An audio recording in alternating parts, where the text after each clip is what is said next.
Welcome to your Branch Out podcast, where we explore communication, markets, digital behavior, and business signals shaping Southeast Asia. So glad to be jumping into this one. Yeah, this is a really fascinating topic today. Imagine you're looking at a market data report, right? And it tells you that a country has more mobile connections than it has actual human beings. Right. Which sounds amazing on paper. Exactly. You probably think, oh, I'm looking at a digital gold mine, like it's an operator's dream. But today, we're going to show you why that specific number is, well, it's a massive illusion. A total trap for the unwary. Right. Yeah. We are unpacking the digital landscape and the ground-level market realities of Myanmar. And our goal here is to help you, whether you're a startup founder sitting in Singapore, maybe a business operator in Jakarta, or a regional communication lead to understand exactly how to adapt your strategy in a market that is defined not just by its potential, but by severe physical constraint. And, that concept of constraint is exactly where we need to anchor this whole discussion. Because in Southeast Asia, we have this lingering tendency to view literally every single market through the narrative of relentless growth. Yeah, the classic hockey stick graph. Exactly, up and to the right. We see those graphs and we just assume the underlying environment supports that growth. But not all markets operate under the same physics, right? I mean, if you look at the region and contrast a market like Myanmar with somewhere like Brunei, Which is a really stark contrast. very stark. I mean, both are relatively small in the global context, but they operate under completely different pressures.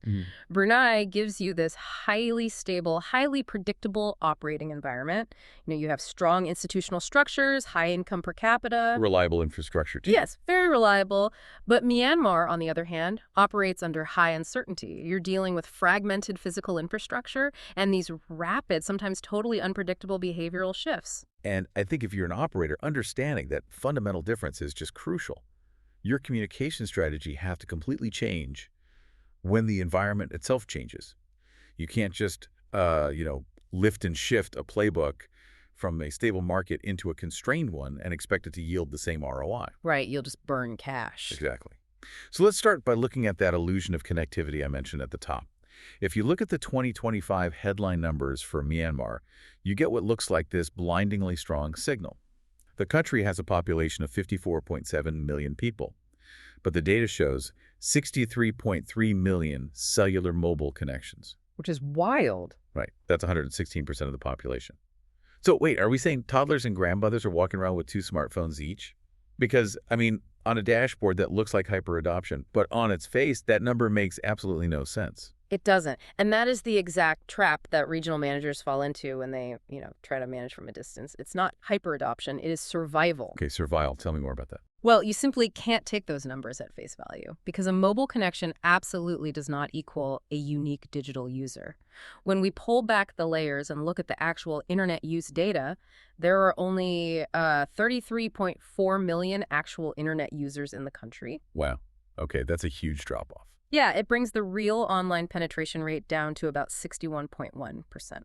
So where is that massive discrepancy coming from? Like, where are those extra 30 million connections going? They're going to the exact same users. Oh, really? Yeah, because in a highly fragmented infrastructure environment, people hoard SIM cards. They literally hold multiple SIMs across different telecom networks simply to maintain a reliable signal. Oh, I see. So if there's an outage. Exactly. If there's a localized power outage and tower A goes down, they swap to a SIM from network B just to stay connected. Or, maybe they maintain separate connections because one network has a cheaper data promo for social media while another is more reliable for voice calls or work. And on top of that, the data says 96.1% of these connections are quote-unquote broadband. But again, context matters so much here. A broadband connection might only be subscribed to voice and SMS services, completely lacking a data plan. Right. So it's a technical categorization, not actual internet access. It's like looking at a hotel registry and seeing 100 room keys handed out, but then realizing there are actually only 60 guests in the building. They just need multiple keys because half the doors in the hallway are broken. That is a perfect way to visualize it. I love that analogy. And the implication for you as a business operator is significant. If you're sitting in a regional headquarters, allocating ad spend, you must not conflate cellular saturation with digital reach. They are very different things. Very different. You still have 38.9% of the population, which is almost 21.2 million people, who remain entirely offline. Right. And if we contextualize this with the ASEAN Digital Master Plan, they Hmm. explicitly call this out. They note that the lack of digital literacy and the ongoing lack of infrastructure investment remain the top regional barriers to a fully inclusive digital economy. Exactly. So you simply can't assume that just because the mobile connections outnumber the people, your digital product is going to seamlessly reach everyone. Precisely. The physical reality of the market literally acts as a filter on your digital ambition. Which brings up a really vital strategic question, I think. Because the infrastructure is fragmented, and because the environment is so volatile, how does trust actually form here? Yeah, that's the million-dollar question. Right, because if you're a brand trying to enter this market, and you know the system itself is unreliable, who do the users actually trust? We know that in a stable market like Brunei or Singapore, like we mentioned earlier, trust is institutional. People look at a brand, they see a verified checkmark on social media, they see a highly polished corporate website, and they ask, is this legitimate? Right. They look for signals from the system. Exactly. Yeah. But the signal we are seeing in Myanmar is entirely distant.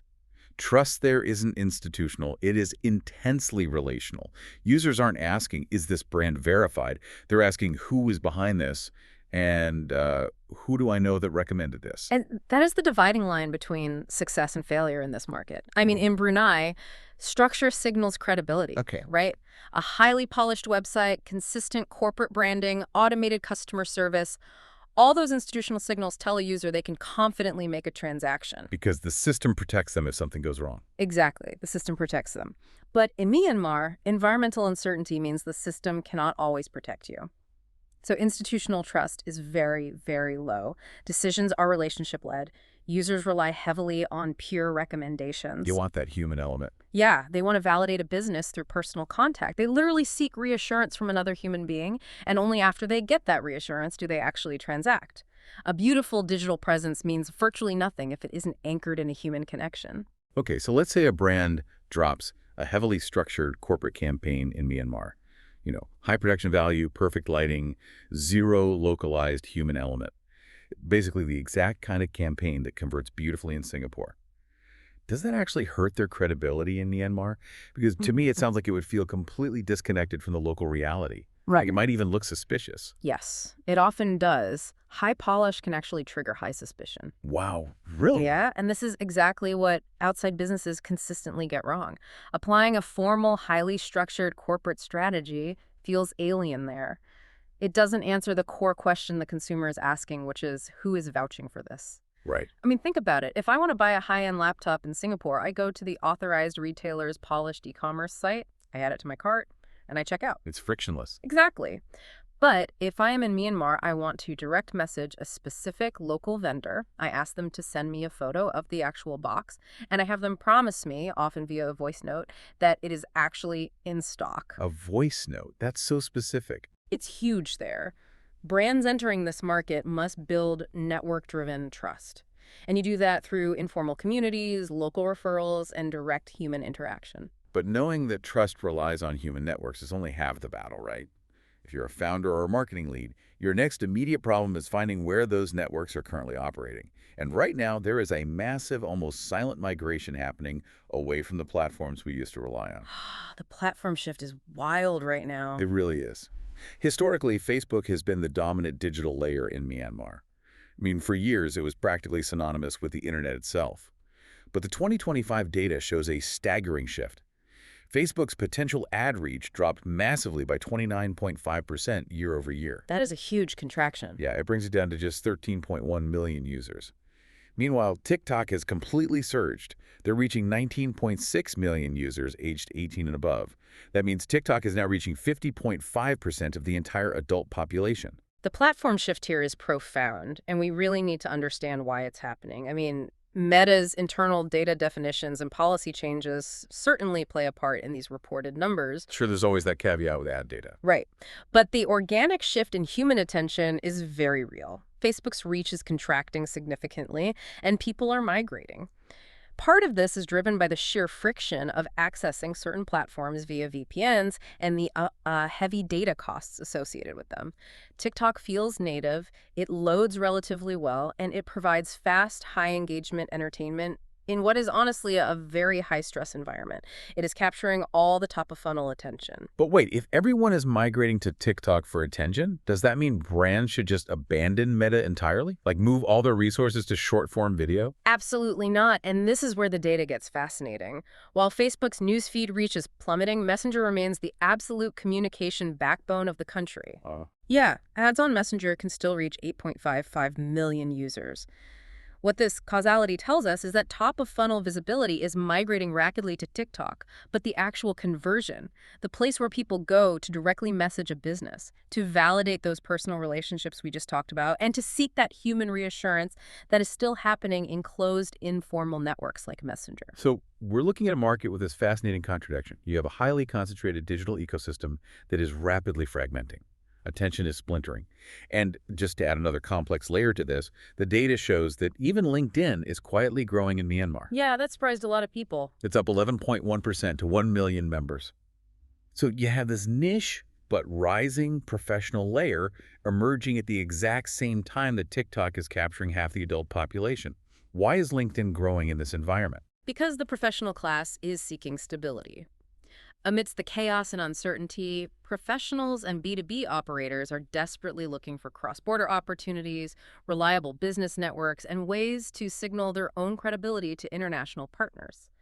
It's a niche, obviously, but for a B2B listener, it is an incredibly vital one. So what is the overarching implication for a brand looking at this splintered landscape? The implication is that you can no longer rely on a single platform for your visibility. I mean, 3 years ago, a Facebook page was essentially all a business needed to exist in Myanmar. Right, that was the whole strategy. But that era is over. You have to capture attention where it is growing, which means understanding the cultural language and the algorithmic rhythm of TikTok. But, and this ties directly back to our discussion on relational trust, you must convert that attention where the conversations actually happen. Because you're not going to close a sale in a TikTok comment section. Exactly. You cannot close a complex sale or build deep trust in a public TikTok comment section. You have to move people from that public video feed into a direct message, a referral network, or a local community group. Basically, you scale your visibility on TikTok, but you convert your trust on Messenger. Okay, so we know where the audience is, and we know we need to move them from public feeds to private messages. But even if you map that out perfectly, you have to consider how the user is physically experiencing your content on their device. And right now, the physical experience of the internet in Myanmar is getting remarkably slower. Painfully slow, yeah. According to the 2025 UCLA data, median mobile internet download speeds in Myanmar plummeted by 78.2% in a single year. It dropped to just 5.09 megabits per second. How does an entire country lose almost 80% of its mobile internet speed in just 12 months? It's a staggering constraint, and it really comes down to severe infrastructural bottlenecks. If we link this back to the broader regional context from the ASEAN Master Plan, the mechanics of this drop make a lot of sense. The master plan highlights that while Myanmar has cross-border terrestrial land connections to places like Thailand, China, and Laos, and it connects to some submarine cables, it was unable to connect to other critical infrastructure, like the CME-WE4 submarine cable. So they're relying heavily on land-based fiber and basically missing out on the massive bandwidth that those major undersea cables provide to the rest of Southeast Asia. Exactly. When you combine that missing international bandwidth with localized infrastructure challenges like power grid rationing that literally forces telecom towers offline or causes sudden surges in traffic on the remaining active towers, it creates extreme friction. The network just jams up. The network is fundamentally choked. I mean, 5.09 megabits per second is barely enough to load a high-resolution image quickly, let alone stream a complex interactive corporate website. I love to think about it this way. It's like trying to drink a really thick milkshake through a tiny coffee stirrer. You might look at the top corner of your phone and see a 4G icon, but the data just isn't flowing. The pipe is completely constricted. That is exactly the reality. And, to build on that metaphor, as an operator, you have to realize that you cannot serve your customers' milkshakes in this market. Right. If you're a regional marketing director and your agency just handed you a 50-megabyte interactive web experience or a highly produced, unoptimized 4K video ad, that is a milkshake. In Myanmar, the coffee stirrer is that 5 millipeas connection. It is simply not going to load. They'll just click away. The user will abandon it before they ever see your brand message. It will not matter how good your copywriting is if the digital format itself creates physical friction. So what should they be serving instead? You need to be serving water. Your content has to be incredibly lightweight, optimized, and fast. Plain text, localized voice notes, highly compressed short video, and simple messenger interactions.